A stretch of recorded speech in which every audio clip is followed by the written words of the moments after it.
இந்த வீடியோவில் PGTRB chemistry new சிலபஸில் ஸ்பின் செலக்ஷன் ரூல் இருக்குது, லெபார்ட்டே செலக்ஷன் ரூல் இருக்குது. அப்போ அந்த டாப்பிக்கில் இருந்துட்டு முக்கியமான கொஸ்டின்ஸ் நிறைய டிஸ்கஸ் பண்ண போகிறோம். வாங்க ஒவ்வொரு கொஸ்டினாக பார்த்துடலாம். இப்போ தான் என்னோடய சேனலுக்கு நீங்கள் புதுசுனா என்னோட சேனலை சப்ஸ்கிரைப் பண்ணிவிடுங்க. வாங்க இப்போ நம்ம கொஸ்டின்ஸை டிஸ்கஸ் பண்ணலாம். What is the spin selection rule state? Spin selection rule வந்துட்டு எதை ஸ்டேட் பண்ணுது? Energy levels involved must be the same parity or same spin multiplicity. Option B, sir. Option வந்துட்டு B. Option B. அதாவது energy levels involved must have the same spin multiplicity. அதுதான் என்ன சொல்லுது? Spin selection multiplicity வந்துட்டு சேமா இருக்கும். ஸ்டார்டிங்ல என்ன இருக்குது? டிரான்சிஷன் ஆனதுக்கு அப்புறம் அங்க அந்த மல்டிப்ளிசிட்டி என்ன இருக்குது?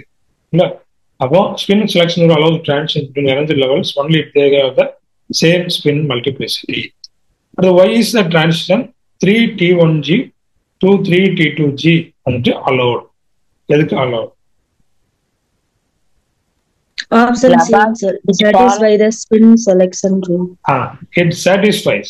அப்படிதானே ஸ்பின் செலக்ஷன் ரூல சாட்டிஸ்ஃபை பண்ணுது.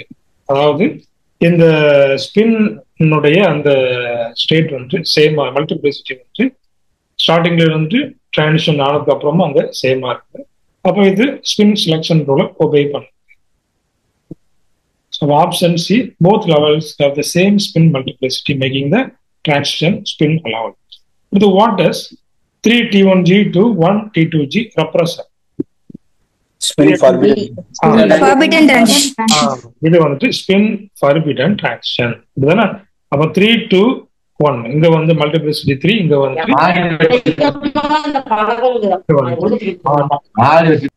not allowed. Spin multiplicities of the energy levels are 3 and 1, violating the spin selection rule. அடுத்தது, what is the effect of spin orbit coupling on spin forbidden transition? அங்க வந்து spin forbidden transitions இருக்கு அப்படிங்கறத சொல்லியாச்சு, சரிங்களா? அப்ப இதனுடைய எஃபெக்ட் என்னவா இருக்கும்? ஸ்பின் ஆர்பிட் கப்ளிங் நடந்துச்சுன்னா அங்க என்ன இருக்கும்? It renders them slightly allowed. அப்ப அங்க வந்து கொஞ்சம் அங்க வந்து டிரான்சிஷன் இருக்கும். அப்ப அங்க அப்சார்ப்ஷன் எப்படி இருக்குன்னு பாத்தீங்கன்னா வீக் அப்சார்ப். சப்போஸ் வந்து அங்க கலரா இருந்தாலும் டிடி டிரான்சிஷன் இருந்தாலும் அங்க இருக்கும். கலர் வந்து ரொம்ப லைட் கலர்ல இருக்கும். Spin orbit coupling can make spin forbidden transition slightly allowed, but their intensities are much weak. Intensities எப்படி இருக்குது? வீக்கா இருக்குது. Primary requirement Laporte selection rule. Laporte primary requirement என்ன? The transition must be symmetry in the molecule. Primary பார்த்தோம். சிமெட்ரிக்கு சென்ட்ராசிமெட்ரி, அதாவது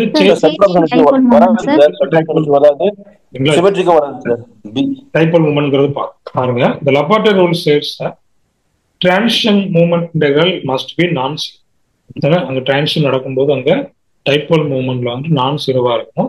so requiring a change in type, அதுதான் வந்து primary require. So அதுக்கு அடுத்தது எல்லாமே அப்புறம் தான். What characterize the Laporte selection rule for molecules with a center of symmetry? Laporte selection rule. Sir, option A, sir. Option K. அப்படிதானே? அப்ப Laporte selection rule வந்து அப்ப center of symmetry molecules நம்ம அப்ளை பண்ணுவோம். ஸோ அங்க எந்த மாதிரி இருக்கணும்? அப்படிதானே? அப்ப வந்து G to U transitions are allowed. For molecules with a center of symmetry, G to G, U to U transitions are Laporte forbidden. அப்ப எங்க இருந்து எங்க வந்து allowed? G to U இல்லைன்னா U to G வந்து அங்க allowed. Why are DD transitions forbidden in octahedral complexes? They violate the Laporte selection rule, sir. அப்ப என்னவா இருக்கும்? அப்போ spin selection rule, Laporte selection rule இல்லையா? ஏன் வந்து Laporte selection rule forbidden சொல்றோம்? சார் அது G to G நடக்கும் டி சார். வந்துட்டு டி ஆர்பிட்டல்ஸ் வந்துட்டு எப்போதுமே என்ன இதுதான் ஜெரைடு தான். நம்ம ஏற்கனவே பார்த்தோம் டி ஆர்பிட்டல். பி ஆர்பிட்டல்ஸ் வந்துட்டு அன்ஜெரைடா இருக்கும். பி ஆர்பிட்டல்ஸ்ல வந்துட்டு அங்க வந்துட்டு இந்த ஜெரைடு இருக்காது, அங்க வந்துட்டு அன்ஜெரைட், அங்க வந்துட்டு சென்டர் ஆஃப் இன்வர்ஷன் இருக்காது. பட் இந்த டி ஆர்பிட்டல்ஸ்ல டிடி டிரான்சிஷன் இருக்கு பாத்தீங்களா, அப்ப இங்க வந்துட்டு இந்த டி ஆர்பிட்டல்ஸ் வந்து ஜி தான். ஜி டு ஜி வந்துட்டு என்ன நடக்காது, டிரான்சிஷன் நடக்காது. அதனால நம்ம என்ன சொல்றோம், இது எந்த ரூல்ல வயலேட் பண்ணுது, லபார்ட்டே செலக்ஷன் ரூல வயலேட் பண்ணுது. ஏன் நம்ம வந்துட்டு இத ஜி ஜி அப்படின்னு ஜெரைட் சொல்றோம். அப்ப இங்க நம்ம பார்த்தோம்னா இப்ப வந்து ஒரு டி எக்ஸ் ஒய் இருக்குன்னு இல்ல, அப்போ நமக்கு இந்த மாதிரி இருக்கும், இந்த மாதிரி டி எக்ஸ் ஒய், எக்ஸுக்கும் ஒய்க்கும் இடையில ஆர்பிட்டல்ஸ் இருக்கும். அப்போ சப்போஸ் இது வந்துட்டு எல்லாமே பாசிட்டிவ்னா இது எப்படி இருக்கும், நமக்கு நெகட்டிவா. அப்போ சேம் இல்லையா, அப்போ சென்டர் ஆஃப் இன்வர்ஷன் இருக்குது, இங்கே நமக்கு என்ன இருக்கும், சென்டர் ஆஃப் இன்வர்ஷன். அதனால நம்ம என்ன சொல்றோம், ஜி டு ஜி லபார்ட்டே அப்படின்றத சொல்றோம். தேங்க்யூ, தேங்க்ஸ் ஃபார் வாட்சிங். இதே போல நம்மளுடைய ஆன்லைன் கிளாஸஸ்ல பார்த்தீங்கன்னா நிறைய கொஸ்டின்ஸ் டிஸ்கஸ் பண்ணிகிட்டே இருக்கிறோம், நிறைய கான்செப்ட்ஸ் இருக்குது. ஸோ எல்லாம் உங்களுக்கு வேணும் அப்படின்னாச்சுன்னா என்னுடைய ஆன்லைன் கிளாஸஸில் நீங்கள் ஜாயின் பண்ணிக்கிடுங்க. டெய்லி கிளாஸஸ் நடந்துட்டு இருக்குது. தேங்க்யூ, தேங்க்ஸ் ஃபார் வாட்சிங்.